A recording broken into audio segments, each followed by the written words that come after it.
వదిలిపెడితే పెరిగి పెరిగి పెరిగి అది కింద పడిపోతుంది.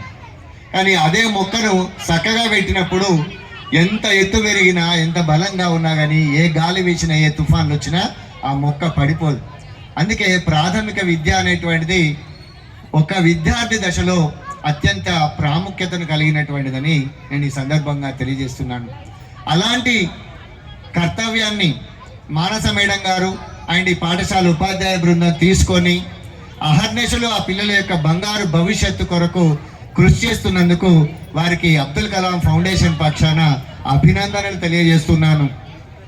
అదేవిధంగా మహానుభావులందరూ కూడా ప్రాథమిక దశలో మీరు అబ్దుల్ కలాంని తీసుకున్నా, స్వామి వివేకానందని తీసుకున్నా, ఈశ్వరచంద్ర విద్యాసాగర్ని తీసుకున్నా, సావిత్రిబాయి పూలే తీసుకున్నా కానీ జ్యోతిరావు పూలే ఇలాంటి మహానుభావులు ఎందరినో తీసినట్లయితే వారు పువ్వు పుట్టగానే పరిమళిస్తున్నప్పుడు ఆ చిన్నతనములోనే వారి మనసులో నాటుకున్నటువంటి ఆ అభిప్రాయాలు, ఆ యొక్క ఆలోచనలే ప్రపంచాన్ని మార్చగలిగినటువంటి శక్తిని కలిగినటువంటిది. కాబట్టి ప్రాథమిక విద్య లోపల మానస మేడం గారు చేస్తున్నటువంటి కృషి అభినందనీయము. వారు ఒక్కొక్కసారి నేను కొన్ని చూశాను, పిల్లలు ఈరోజు భోజనం చేస్తూ ఉంటే బియ్యం ఏ ఫ్యాక్టరీలో తయారవుతుందని అడిగేటువంటి సందర్భాలు ఉన్నాయి. బియ్యం ఎక్కడ తయారైంది, ఏ ఫ్యాక్టరీలో తెలియదు వాళ్లకు. గ్రామీణ ప్రాంతంలో వ్యవసాయం ద్వారా వచ్చే చెట్టు నుండి బియ్యం వస్తున్నటువంటి విషయం తెలియదు. కానీ మానస మేడం గారు ఆ చిన్నారులను పొలం దగ్గరికి తీసుకుపోయి ఆ పొలంలో యొక్క ఎక్స్పీరియన్స్ చేయడం అనేటువంటి నిజంగా hats off to you madam. It's very really great opportunity for the children. కాబట్టి ఇలాంటి కార్యక్రమాలు ఇంకా కొనసాగించండి. ఆ తర్వాత పిల్లల యొక్క తల్లిదండ్రులతోటి కూడా మమేకమై ఆ తల్లిదండ్రులను కూడా ఈ పాఠశాల అభివృద్ధి లోపల మమేకం చేయడం అనేటువంటిది కూడా నాకు చాలా సంతోషదాయకం అనిపించింది. అనేక మంది పేరెంట్స్ కూడా ఈ పాఠశాలకు వస్తూ ఇక్కడ చిన్నారుల యొక్క ప్రగతిని చూస్తూ ఆ చిన్నారుల యొక్క ఆనందాన్ని పొందడం అనేటువంటిది చాలా ఈ పేరెంట్స్ ఇక్కడ ఉన్నటువంటి పేరెంట్స్ యొక్క గొప్పతనం అనేటువంటిది నేను తెలియజేస్తున్నాను. అంతేకాకుండా ప్రతి చిన్నారులకి మోరల్ వాల్యూస్, మానస మేడం గారిని నేను ఒక 3 years నుండి బాగా అబ్జర్వ్ చేస్తే తాను మోరల్ వాల్యూస్ విషయంలో వెరీ పర్టికులర్గా ఆ చిన్నారుల విషయంలో తగిన శ్రద్ధ తీసుకుంటున్నందుకు కూడా చాలా సంతోషంగా అనిపిస్తుంది. మోరల్ వాల్యూస్ ఈరోజు బజారు పోతుంటే కుక్కలను ప్రేమించేటువంటి వ్యక్తి తల్లిదండ్రులను ప్రేమించడం లేదు. ఇది దౌర్భాగ్యం ఈ సమాజానికి. తాను పెంపుడు కుక్కకి ఇచ్చినటువంటి విలువ తనకు జన్మనిచ్చినటువంటి తల్లిదండ్రులకు ఇవ్వకపోవడం అనేటువంటిది ఈ సమాజం చేసుకున్నటువంటి దౌర్భాగ్యంగా నేను చెప్పగలుగుతాను. కానీ ఈ పాఠశాలలో ఉన్నటువంటి చిన్నారులకి తల్లిదండ్రులను గౌరవించేటువంటి సంస్కారాన్ని, ఉపాధ్యాయులను గౌరవించేటువంటి సంస్కారాన్ని, పెద్దలను గౌరవించేటువంటి సంస్కారాన్ని నేర్పిస్తున్నటువంటి మా సాయి బోధి వృక్ష పాఠశాల ఉపాధ్యాయులకి, మానస మేడం గారికి చాలా ధన్యవాదాలు తెలియజేసుకుంటున్నాను. ఒక వ్యక్తి పాఠాల విషయంలో కూడా ఒకసారి సైన్స్ డే జరుపుకుంటున్న సార్ మీరు రండి అని నాకు ఇన్విటేషన్ ఇవ్వడం జరిగింది. ఈ చిన్నపిల్లలకు సైన్స్ డే ఏంది, పెద్దవాళ్ళకే చేయడం లేదు. కానీ చిన్నపిల్లలతో సైన్స్ డే జరపడం అనేటువంటిది చాలా ఆశ్చర్యకరమైనటువంటి విషయం. మరి ఆ సైన్స్ డే తర్వాత నేను రాలేకపోయాను. వారు వీడియో పంపిస్తే ఆ చిన్నారులు తయారు చేసినటువంటి ఐటమ్స్, సైన్స్ యొక్క గొప్పతనాన్ని వివరిస్తూ ఆ చిన్నారులు తయారు చేసినటువంటి ఐటమ్స్ కూడా చాలా గొప్పగా ఉన్నాయి. అంటే శాస్త్రీయ విజ్ఞానాన్ని, మోరల్ వాల్యూస్ని, జీవనాన్ని కూడా ఎలా ఉండాలి, గొప్ప వాళ్ళని ఎలా గౌరవించాలనేటువంటి విషయం అనేటువంటిది చదువుతో పాటుగా ప్యారలల్గా నేర్చుకున్నప్పుడే ఒక గొప్ప వ్యక్తులుగా ఈ సమాజంలో తీర్చిదిద్దబడతారనేటువంటిది ప్రగాఢమైనటువంటి విశ్వాసం.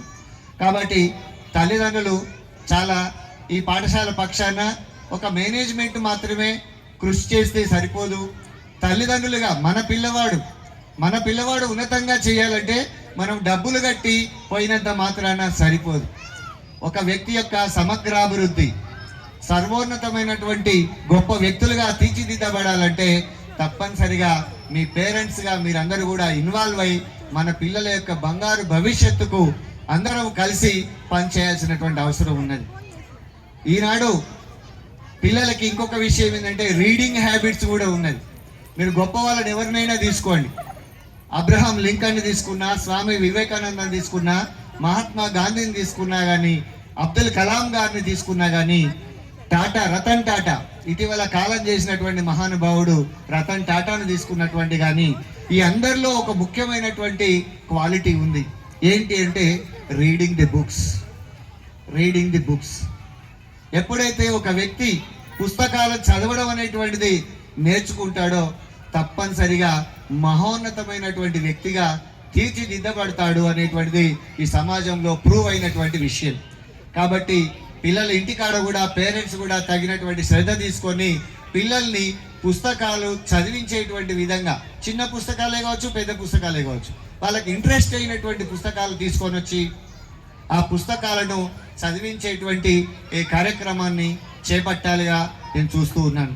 ఇంకొక ముఖ్య విషయం ఏంటంటే పేరెంటల్ రోల్. ఒక వ్యక్తి 100% డెవలప్ కావాలంటే 4 రకాల ఫ్యాక్టర్స్ ఉంటాయి. 100 డివైడెడ్ బై 4 అంటే 25%. సో ఇక్కడ ఈ 4 ఫ్యాక్టర్స్ ఆ విద్యార్థి యొక్క జీవితం మీద ఆధారపడి ఉంటుంది. భగవంతుడు ఇచ్చినటువంటి పుస్తకం ఎండ్లెస్ బుక్, జీవితం అనేటువంటిది అంతము లేనటువంటి ఒక పుస్తకం. భగవంతుడు మొదటి పేజీ మాత్రమే రాసి మీదకి మనం పంపిస్తాడు. ప్రతి పుస్తకాన్ని, ప్రతి పేజీని రాసుకుంటూ వెళ్ళాలి.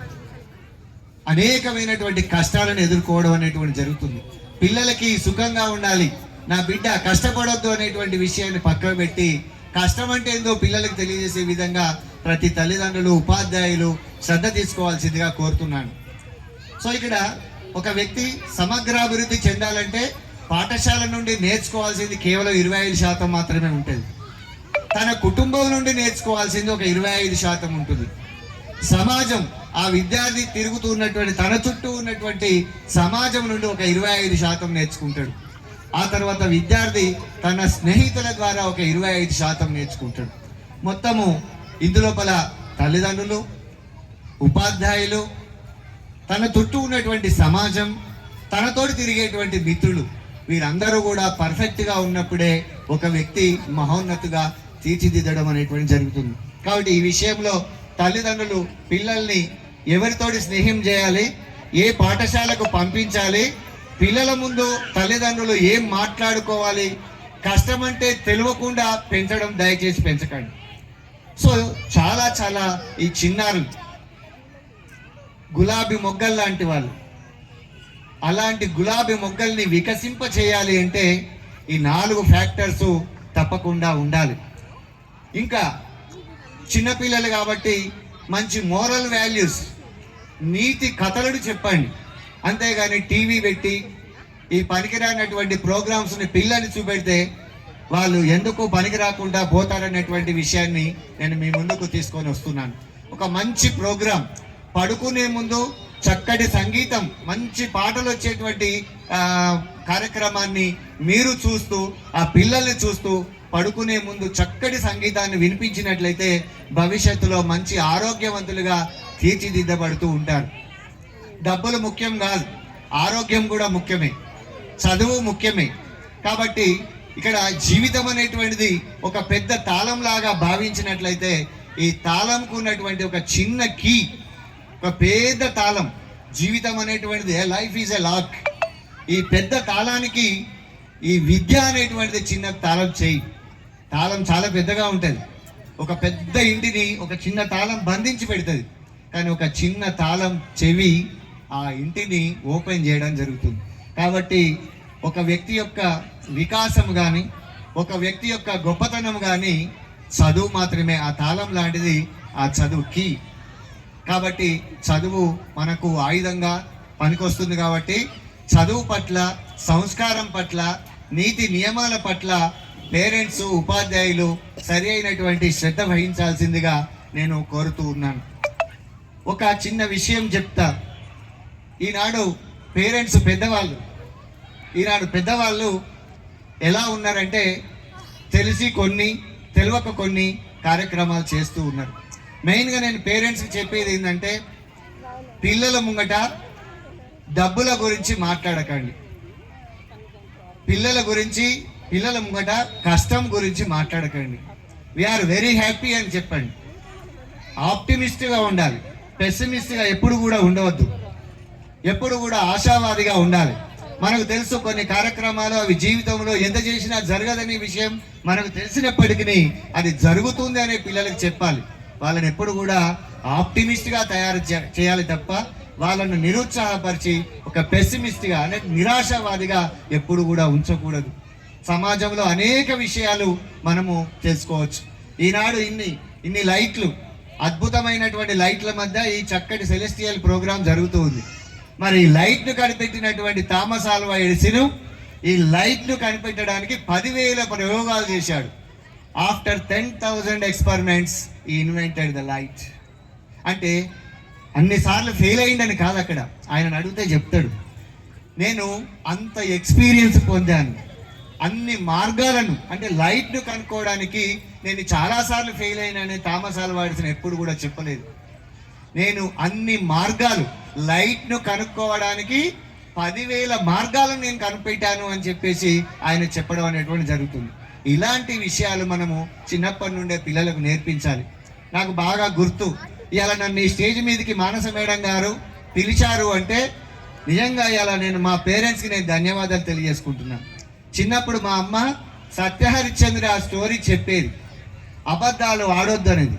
కష్టాల్లో పెరిగినటువంటి వ్యక్తిని, ఒక్క పూట తిని పడుకున్నటువంటి వ్యక్తిని ఇవాళ 1,00,000 మంది విద్యార్థులకు మన అబ్దుల్ కలాం ఫౌండేషన్ పక్షాన నా వంతు సహాయ సహకారాలు చేసినని గర్వంగా చెప్తున్నాను. ఇదంతా నా తల్లిదండ్రుల యొక్క మోరల్. అందుకే చెప్తున్నాను, తల్లిదండ్రులు చాలా చాలా ముఖ్యమైనటువంటి వాళ్ళు. సత్యహరిశ్చంద్రుడు ఎప్పుడు కూడా అబద్ధాలు ఆడకూడదు.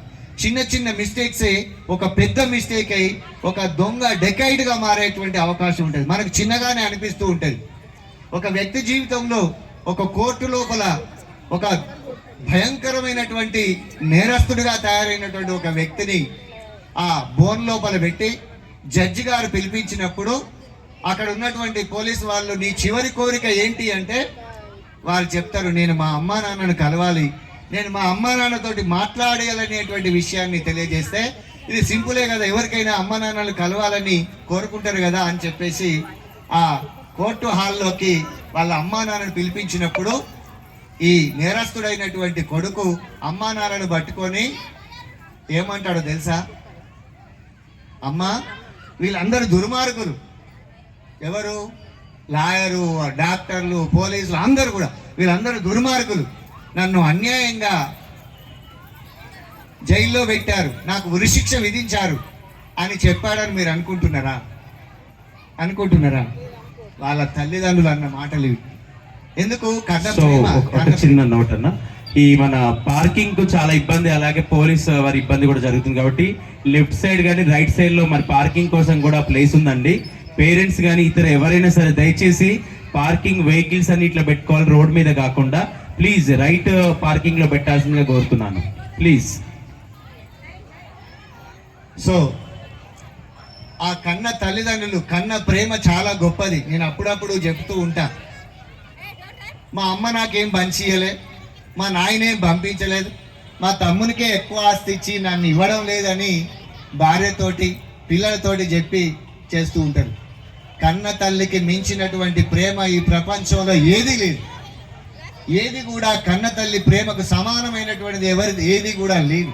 కాబట్టి అలాంటి కన్న తల్లి ఆ కొడుకును పట్టుకొని ఏడుస్తూ, ఒరే నా కొడుక, ఈ పోలీసు వాళ్ళు, ఈ కోర్టు దుర్మార్గులు, వాళ్ళు మంచోళ్ళు కాదు, నా కన్న బిడ్డకు ఉరేసే విధంగా చేస్తున్నారు, వీళ్ళందరూ మంచోళ్ళు కాదు అన్నప్పుడు ఆ ఉరిశిక్ష పడినటువంటి వ్యక్తి అన్న ఒకే ఒక గొప్ప మాట ఏంటంటే, అమ్మా, నువ్వు చిన్నప్పుడు నేను అబద్ధం ఆడినప్పుడు, పక్కింట్లో చిన్న వస్తువు నేను దొంగిలించినప్పుడు, స్కూల్లో సార్ తిట్టినప్పుడు స్కూల్లో సార్ కనుక తిట్టినప్పుడు నువ్వు మందలించకుండా ఉంటే, సార్ కోప్పడితే ఇంటికి పోయి లొల్లి పెట్టినటువంటి సందర్భం అది.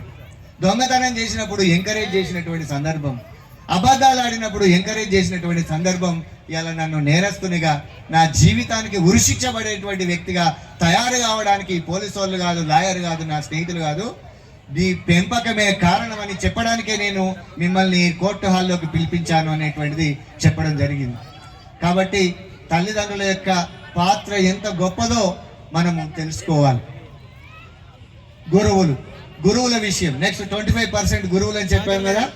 గురువుల యొక్క పాత్ర కూడా చాలా గొప్పది. ఎప్పుడైతే ఏ సమాజం అయితే గురువును గౌరవిస్తుందో, ఏ సమాజం అయితే చదువుకున్నటువంటి వ్యక్తిని గౌరవిస్తుందో, ఆ సమాజం మాత్రమే ఆ అభివృద్ధి చెందడం అనేటువంటి జరుగుతున్నటువంటి జీవిత సత్యం అది. గురువులు చిన్న చిన్న విషయాల లోపల ఏ గురువులైతే నిన్ను కొడతారో, ఏ గురువులైతే నీ మంచి కొరకు పాటుపడతారో ఆ గురువే నీకు గొప్పగా భావించాలి. సార్ తిట్టిండని పోలీస్ స్టేషన్లో కేసులు పెట్టడం, దండయాత్రకు రావడం అనేటువంటిది ఈ కాలంలో చూస్తూ ఉన్నాం. చాలా దౌర్భాగ్యమైనటువంటి పరిస్థితి. తన కొడుకు ఏమైనా పర్వాలేదు సార్, మా వాడిని తిట్టకు, మా వాడిని కొట్టకు అని చెప్తున్నటువంటి సందర్భాలు మనం చూస్తూ ఉన్నాం. కాబట్టి నిజమైనటువంటి గురువు కొడతాడు, నిజమైనటువంటి గురువు తిడతాడు. ఇవన్నీ కూడా నీ భవిష్యత్తు కొరకు మాత్రమే అని గ్రహించినటువంటి పేరెంట్స్, గ్రహించినటువంటి విద్యార్థులు ఉంటేనే ఈ సమాజం అనేటువంటిది చక్కగా ఉంటుందనేటువంటి విషయం తెలియజేస్తున్నాను. ఎప్పుడు కూడా గురువును గౌరవించడం అనేటువంటిది నేర్చుకోవాలి. గురువు ఎప్పుడు కూడా నష్టం చేయడు. సమాజంలో ఏ వృత్తుల ద్వారా కొంత నష్టం అనేటువంటి జరుగుతవచ్చు, కానీ గురువు ద్వారా ఏ విధమైనటువంటి నష్టం జరగదనేటువంటి విషయం. పాఠశాల అనేటువంటిది ఒక పవిత్రమైనటువంటి విషయం.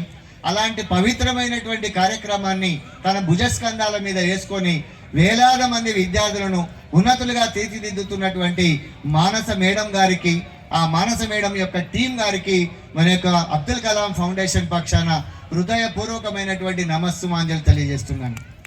మేడం, మీరు కూడా ఆ టీచర్స్ కూడా కొంత ఫ్రీడమ్ ఇవ్వండి. ఎందుకు అంటే మా పిల్లలందరూ బాగుపడాలంటే టీచర్ కొంచెం స్వేచ్ఛ ఉండాలి. కొన్ని సంఘటనలు చూసిన ఓపెన్గా చెప్పొచ్చు. ఇక అది చెప్పడం భావ్యం కాదు కాబట్టి నేను చెప్పట్లేదు, కానీ తప్పకుండా ఈ పాఠశాల విద్యార్థుల లోపల సైన్స్ డెవలప్ అయినా, మీరు పొలానికి తీసుకుపోయి వాటిని నాట్లేయడం నేర్పించినా, మీరు ఏటూరు నాగరం దగ్గర తీసుకుపోయి దాదాపుగా 150 మంది అనాథ పిల్లలకి నేను ఒక చిన్న మాట చెప్తే అక్కడి దాకా దాదాపుగా 300 కిలోమీటర్ల దూరంలో మీ ఉపాధ్యాయ బృందంతో తీసుకొని పోయి అక్కడ అనాథ పిల్లలకి మీరు సేవా కార్యక్రమాలు, దుప్పట్లు, ప్యాడ్స్, ఎగ్జామ్ ప్యాడ్స్ ఇవ్వడం చాలా సంతోషదాయకం. ప్రిన్సిపల్ గారు అండ్ టీం అంతా ఇచ్చారండి. గట్టిగా చప్పట్లు కొట్టాలి. సర్వీస్ ప్రోగ్రామ్ అంటే తల్లిదండ్రులను చెప్పారు. మా తల్లిదండ్రులు నేను ఒక్క మాట చెప్తే చాలు సార్, తప్పకుండా వాళ్ళందరూ ఇన్వాల్వ్ అయిపోతారు అని చెప్పేసి చేయడం జరిగింది. కాబట్టి కోట్ల రూపాయలు మనం వెచ్చించి పొందలేనటువంటి ఆనందం ఒక్క 10 రూపాయలతోటి మనం పొందవచ్చండి. 10 రూపాయలతోటి మనం ఆ స్వేచ్ఛను, ఆనందాన్ని పొందవచ్చు. కాబట్టి ఆరోగ్యాన్ని కొనలేం, డబ్బులతోటి ఆరోగ్యాన్ని కొనలేం.